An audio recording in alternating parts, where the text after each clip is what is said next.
नमस्कार, मैं हूं अरुण तोमर। आप देख रहे हैं एशियन न्यूज। हमारे खास कार्यक्रम कैबिनेट एनालिसिस में आपका स्वागत है। इस कार्यक्रम में हम आपको उन महत्वपूर्ण फैसलों की जानकारी देंगे जो देश के अलग अलग राज्यों की कैबिनेट बैठकों में लिए गए हैं। आज हम बात करेंगे मध्य प्रदेश और उत्तर प्रदेश की कैबिनेट बैठक की। इन बैठकों में किन योजनाओं को मंजूरी मिली है, किन मुद्दों पर चर्चा हुई है और इन फैसलों से आम जनता को कैसे लाभ होगा। आइए सबसे पहले बात करेंगे मध्य प्रदेश की।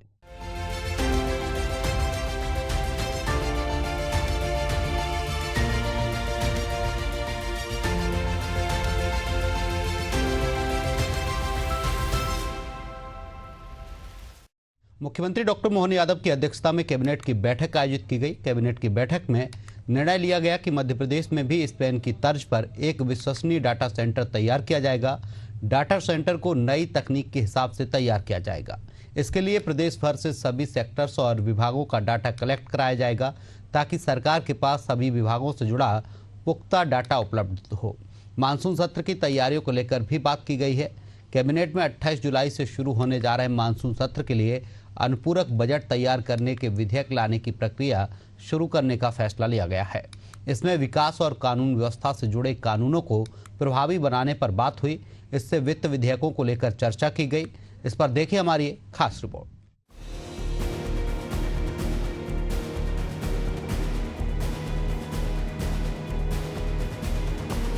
एमपी कैबिनेट में पास हुए प्रस्ताव। मध्य प्रदेश में बनेगा बेहतर डेटा सेंटर। स्वास्थ्य बीमा योजना को मिली मंजूरी। ग्वालियर उज्जैन मेले में 50% की छूट रहेगी जारी। दस्तक अभियान हुआ शुरू। एमपी में आएगी स्पेन की तकनीकी। विक्रम विश्वविद्यालय का बदलेगा नाम। इको टूरिज्म बढ़ाएगी सरकार। 115 मेगावाट का जल विद्युत संयंत्र फिर से बनेगा। जैव विविधता पर रहेगा फोकस।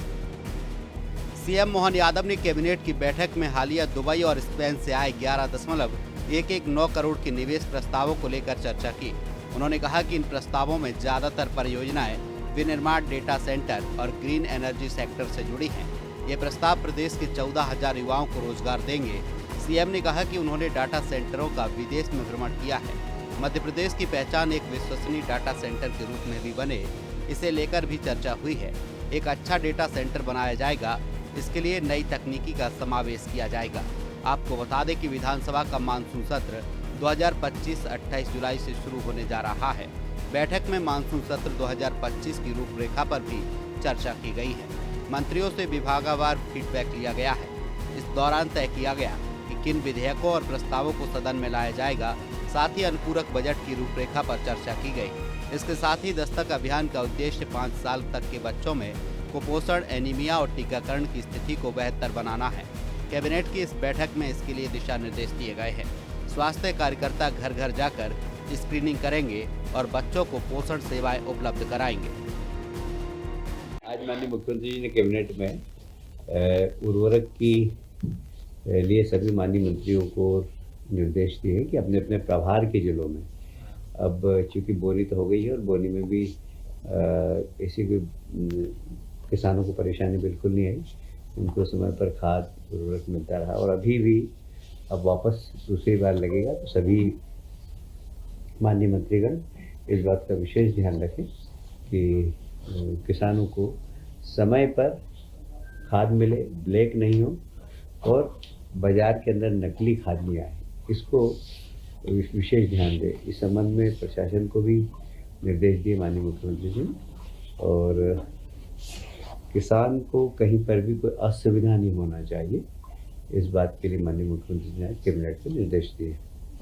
मध्य प्रदेश में आप जानते हैं कि हमारे यहाँ टाइगर रिजर्व बढ़ते जा रहे हैं और विशेषकर जैव विविधता से संपन्न हमारा प्रदेश है और इसमें हमारे माननीय मुख्यमंत्री जी रुचि भी बहुत ले रहे हैं।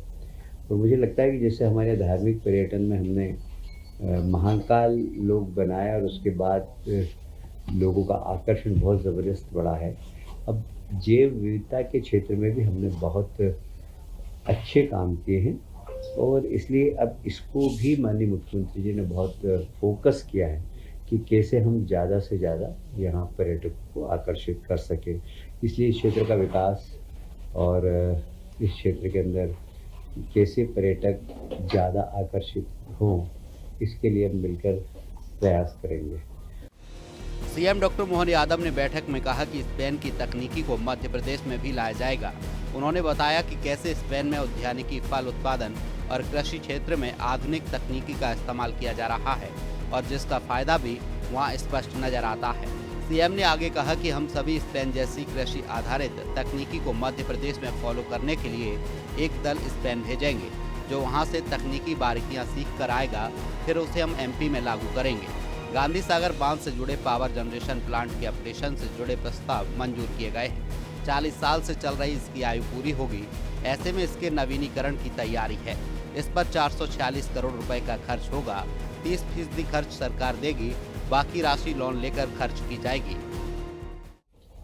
Madhya Pradesh power generating company, आप सभी जानते हैं कि सबसे पुराना हमारा गांधी सागर जल विद्युत गृह है, जो हमारी बिजली पानी से बनती है। और मेरा ख्याल है कि इसकी आधारशिला 60 में रखी गई थी और एक राणा प्रताप राजस्थान का है और हमारा गांधी सागर है। तो ये संयुक्त रूप से काफ़ी पुराना एक हाइड्रो का जल विद्युत उत्पादन केंद्र है। इसकी कैपेसिटी 115 मेगावाट है, पर इसकी आयु कंप्लीट हो गई। लगभग 40 साल से चल रहा है और सभी तकनीकी लोगों की राय है और यही हालत राजस्थान की भी है। राजस्थान सरकार और हमने संयुक्त रूप से मिलकर और इसका नवीनीकरण करने का निर्णय लिया है। विक्रम विश्वविद्यालय का नाम बदलेगा, विधानसभा में लाया जाएगा विधेयक। विक्रम विश्वविद्यालय का नाम बदलकर सम्राट विक्रमादित्य विश्वविद्यालय किया जाएगा। इसके लिए विधानसभा में विधेयक लाया जाएगा। जैव विविधता पर सरकार पूरा फोकस कर रही है। ऐसे में पचमढ़ी बायोस्फीयर स्पेस घोषित किया गया है। ऐसे में यह स्थल पर्यावरण प्रेमियों के लिए आकर्षण का केंद्र होगा। ग्वालियर उज्जैन में व्यापार मेला लगता है। यहाँ सरकार 50% की छूट भी देती थी। इसका अनुमोदन भी कैबिनेट बैठक में किया गया है। वहीं उर्वरक की कमी की शिकायतों को लेकर चर्चा की गई। सरकार ने इस मुद्दे को प्राथमिकता से हल करने का आश्वासन देते हुए प्रभारी मंत्रियों को जिले में समीक्षा के निर्देश दिए हैं। आज का युग है, ये तकनीकी का युग है और इसमें सबसे प्रमुख है डेटा सेंटर। और डेटा भी विश्वसनीय डेटा, नहीं तो कई चीज़ें तो अभी सोशल मीडिया में ऐसी चलती है कि अपन ढूंढते रहते हैं कि यार ये जो चल रहा है ये सही है कि गलत है, किसकी प्रामाणिकता। तो प्रामाणिक हो और उस दिशा में गंभीरता दिखे सरकार की। तो माननीय मुख्यमंत्री जी ने अभी इस यात्रा के दौरान डाटा सेंटर्स में भी विजिट किया और एक अच्छी तकनीकी का डाटा सेंटर मध्य प्रदेश में कैसे बने, और अभी इसमें लगातार तकनीकी का विकास हो रहा है। तो मुझे कहते हुए गर्व है कि अभी सरकार ने सांख्यिकी समृद्धि के लिए डेटा सेंटर को फोकस करके एक विश्वसनीय, एक जवाबदार डेटा सेंटर हम बना रहे हैं और शायद वो देश के अच्छे डेटा सेंटर में से एक होगा। इसमें भी आज कैबिनेट में काफ़ी चर्चा हुई, निर्णय हुआ कि मध्य प्रदेश की पहचान एक विश्वसनीय डाटा सेंटर के रूप में बने। अब बात करते हैं उत्तर प्रदेश की कैबिनेट बैठक की, जहां मुख्यमंत्री योगी आदित्यनाथ की अध्यक्षता में कैबिनेट की बैठक हुई, जिसमें कुल 37 प्रस्तावों को मंजूरी दी गई है। बैठक में छात्रों को टैबलेट वितरित करने का निर्णय लिया गया है। साथ ही महिलाओं के नाम पर रजिस्ट्री कराने पर स्टाम्प में छूट देने का फैसला लिया गया है। यूपी सरकार के मंत्रियों ने फैसलों के बारे में जानकारी दी। बैठक में निर्णय लिया गया है कि छात्रों को स्मार्टफोन नहीं बल्कि सिर्फ टैबलेट दिया जाएगा। इसके लिए 2000 करोड़ का बजट निर्धारित किया गया है। अभी तक 60 लाख बच्चों को टैबलेट दिया जा चुका है। मंत्री आशीष पटेल ने कहा कि टाटा टेक्नोलॉजी के सहयोग से सभी 121 पॉलिटेक्निक में टाटा टेक्नोलॉजी सेंटर स्थापित होगा। पहले चरण में 45 पॉलिटेक्निक अपग्रेड किए जाएंगे। इस पर देखिए हमारी ये खास रिपोर्ट।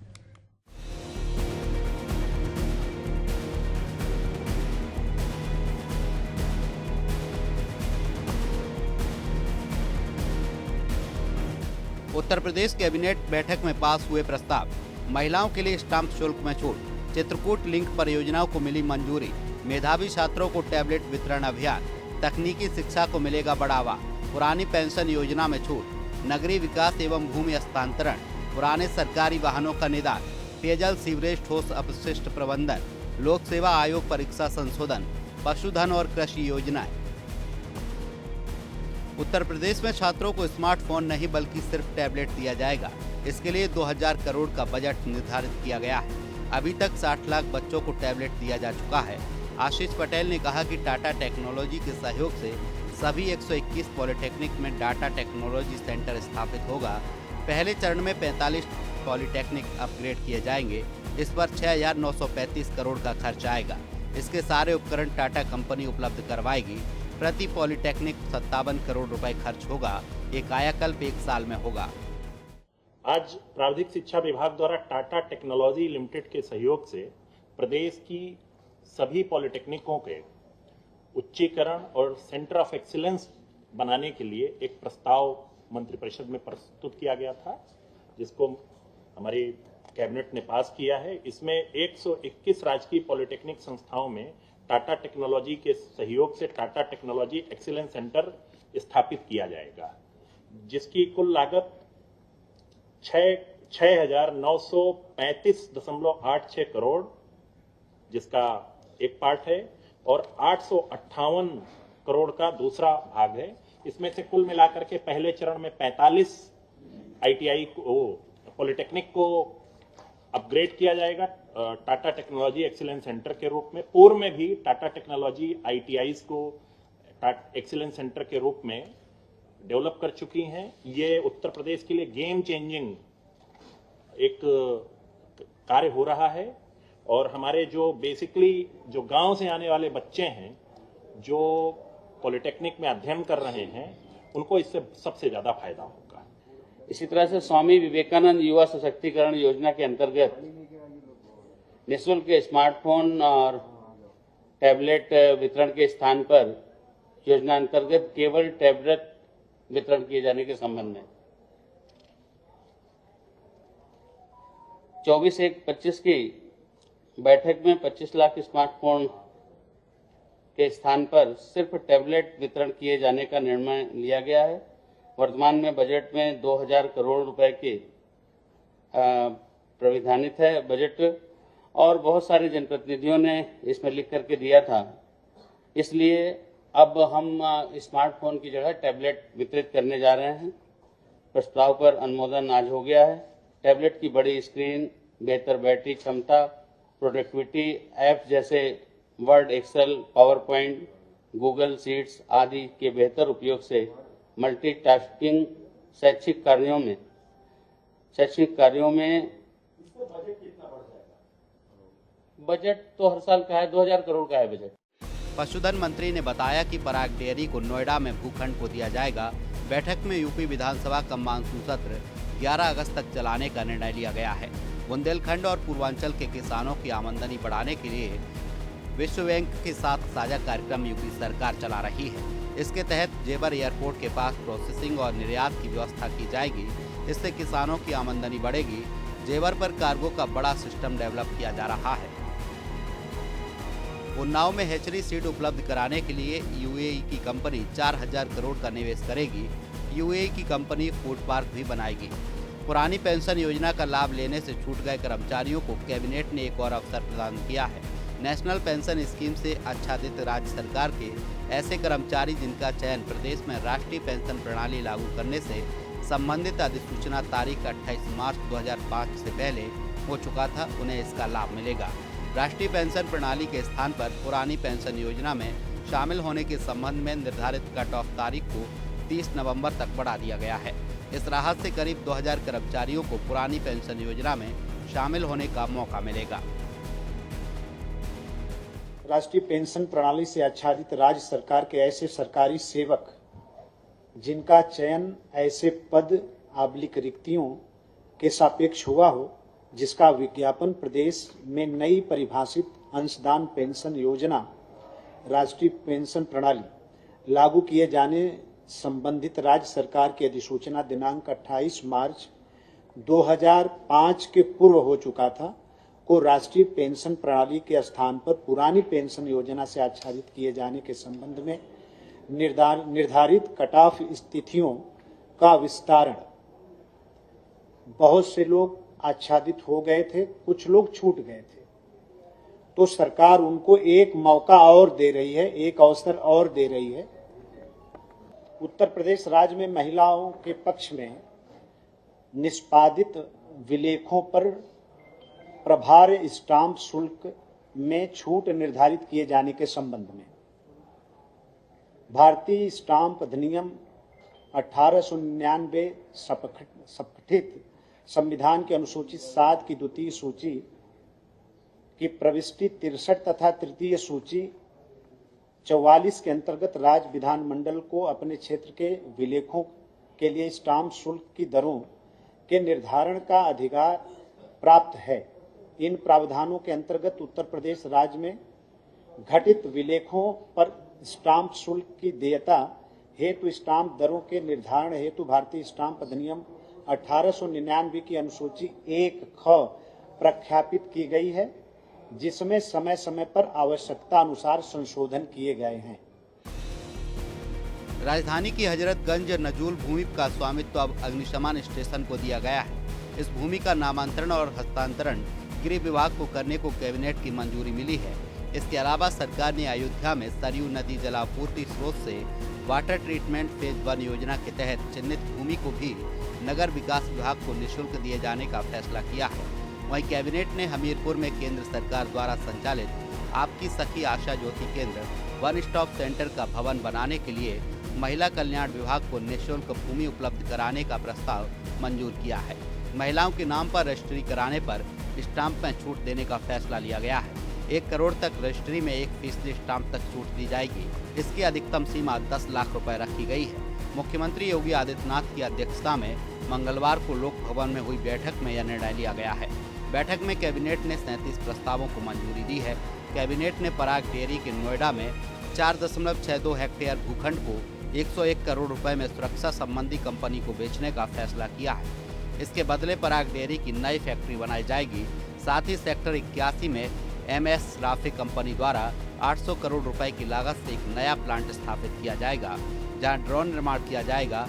इससे क्षेत्र में औद्योगिक विकास को बढ़ावा मिलेगा और रोजगार के नए अवसर सृजित होंगे। विश्व बैंक के सहयोग से यूपी एग्रीज परियोजना को मंजूरी दी है। इस परियोजना के तहत नोएडा के जेवर एयरपोर्ट के पास प्रसंस्करण, भंडारण और निर्यात की व्यवस्था की जाएगी। खासतौर पर बुंदेलखंड और पूर्वांचल के किसानों की उपज को वैश्विक बाजार तक पहुंचाने का लक्ष्य है। जेवर एयरपोर्ट एक बड़ा कार्गो सिस्टम भी विकसित किया जाएगा। इसके अलावा उन्नाव में मछली के अंडों की व्यवस्था के लिए 4000 करोड़ रुपए का निवेश किया जाएगा। यह परियोजना किसानों की आय बढ़ाने और ग्रामीण अर्थव्यवस्था को मजबूत करने में महत्वपूर्ण भूमिका निभाएगी। प्रदेश की राजधानी एवं राष्ट्रीय राजधानी क्षेत्र से जोड़ने तथा औद्योगिक विकास की संभावनाओं सृजित करने हेतु बुंदेलखंड एक्सप्रेसवे का निर्माण पहले ही पूर्ण किया जा चुका है। वर्तमान में इस एक्सप्रेसवे का सुचारू रूप से यातायात गतिमान है। इस लिंक एक्सप्रेसवे से एक बड़ा फायदा होगा।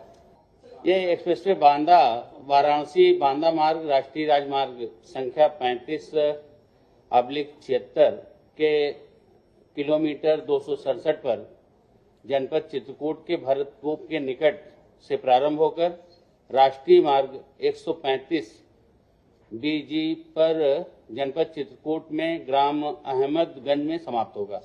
बुंदेलखंड और पूर्वांचल के तमाम किसानों की आमदनी को बढ़ाने के लिए, उनको आत्मनिर्भर करने के लिए सरकार विश्व बैंक के साथ एक साझा कार्यक्रम चला रही है। UP AGREES Uttar Pradesh agricultural growth and rural enterprises ecosystem strengthening परियोजना यूपी एग्रीज, जिसके तहत जेवर एयरपोर्ट के पास प्रसंस्करण की व्यवस्था, किसानों की उपज के भंडारण की व्यवस्था और फिर उनको निर्यात करने की व्यवस्था के दृष्टि से वहां एक हब की स्थापना हम लोग करने जा रहे हैं, सरकार करने जा रही है, जिससे हमारे किसानों की उपज दुनिया में पहुंचाई जाए, किसानों की आमदनी बढ़े और उनको तमाम सुविधा हम लोग दें।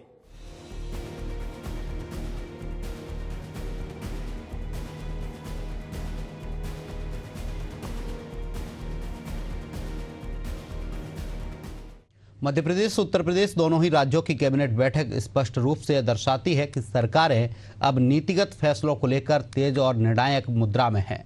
जहां एक ओर मध्य प्रदेश ने प्रशासनिक सुधार, कर्मचारियों के प्रमोशन, ग्रामीण विकास और निवेश को प्राथमिकता दी है, वहीं उत्तर प्रदेश ने बुनियादी ढांचे, किसानों की भलाई और महिला सुरक्षा जैसे संवेदनशील मुद्दों पर बड़े निर्णय लिए हैं। ये फैसले कागज पर उम्मीदों की तस्वीर तो पेश करते हैं, लेकिन असली कसौटी इनकी जमीनी क्रियान्वयन क्षमता पर होगी। जनता की अपेक्षाएं अब केवल घोषणाओं से नहीं बल्कि उनके ठोस परिणामों से पूरी होंगी। फिलहाल के लिए कैबिनेट एनालिसिस में इतना ही। आप देखते रहिए एशियन न्यूज। नमस्कार।